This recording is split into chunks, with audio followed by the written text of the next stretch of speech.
most people, the word Godzilla probably conjures up images of an angry lizard emerging out of the sea to destroy cities. But to petrol heads, Godzilla is actually a car. Specifically, this car, the Nissan R32 Skyline GT-R.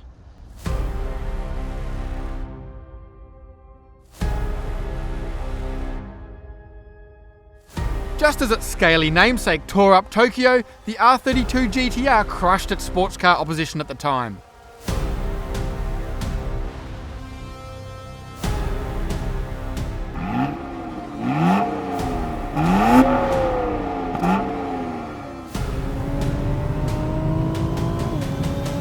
The name first appeared on the July 1989 cover of Wheels magazine and has been synonymous with the R32 ever since.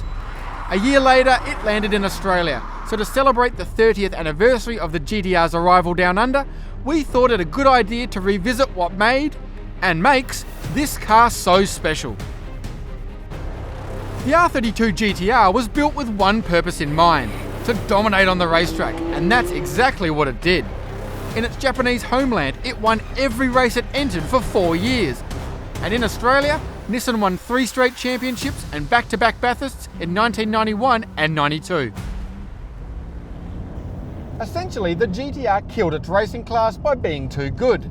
But in the meantime, Nissan Australia capitalised by importing 100 R32s to sell, of which this is one. It wasn't an easy process. To comply with local regulations, Nissan changed everything from the lights, to the rear bumper, to the speedo, to the antenna. It even changed the badge to say Nissan instead of Skyline. They didn't exactly fly out of showrooms. Nissan got greedy and charged $110,000, which was about the same as a Porsche 944 or top-spec BMW 5 Series. It was certainly more than customers were willing to pay for a Nissan at the time. The thing is, it was worth it.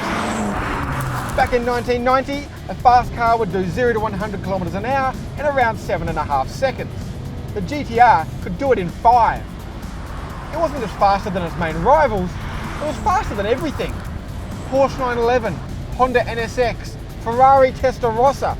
It doesn't matter what you had, the GT-R could beat it.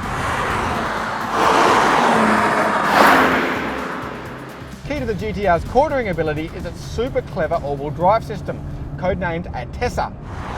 Essentially, it's a rear-wheel drive car until the rears start to slip, at which point it sends drive to the front. What that means is you get a really pure cornering balance, yet still plenty of traction when you need it.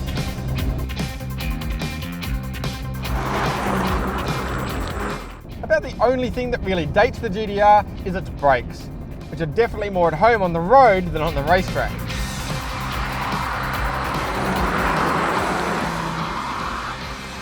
I absolutely love this car.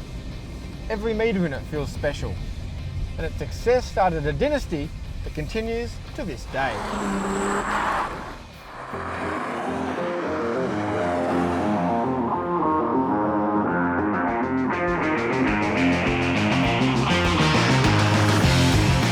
This is the 2020 Nissan R35 GT-R 50th Anniversary Edition. While it's been 30 years since the R32 landed in Australia, the GT-R story actually goes back to 1969. The GT-R nameplate then took a 16-year hiatus before returning with the groundbreaking Godzilla, which set the template for GT-Rs ever since. Twin-turbo 6-cylinder engine, all-wheel drive, lots of technology and incredible speed. The R35 GT-R has been updated for 2020, but it first came out in 2007. That's 13 years ago. 13 car years is the equivalent of about 80 human years. In other words, the R35 should have been put out to pasture long ago. Does it still do the GT-R nameplate proud, or should it be collecting its pension? Nissan hasn't just sat idle in that time. In fact, almost every year its engineers tweaked this and tweaked that, usually in really nerdy areas like suspension bushes and valve timing that you wouldn't think would make a difference. Thing is, add all those changes up and the end result is quite a different car. Compared to when it first launched, this latest R35 GT-R has almost 20% more power, completely revised suspension and an all-new interior. One thing that hasn't changed in the 30 years between old and new is that the GT-R is still pretty much the fastest thing on the road. 0 to 100 kilometers an hour takes just 3.2 seconds, which is enough to leave you breathless and bruise the egos of much more exotic machinery. In corners, it's even more impressive, with so much grip that you feel like your head will come off before the tyres give up. A common misconception is that the GT-R is so capable that it just drives itself. But in fact, it's been around so long now that it kind of feels a bit old school. One area Nissan forgot about with the new GT-R is comfort. Driving early R35s felt like being beaten up.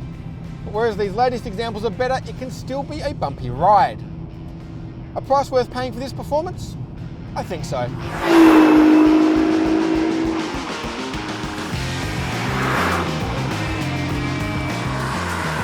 Opportunities to drive the old and the new back-to-back like this don't come along very often.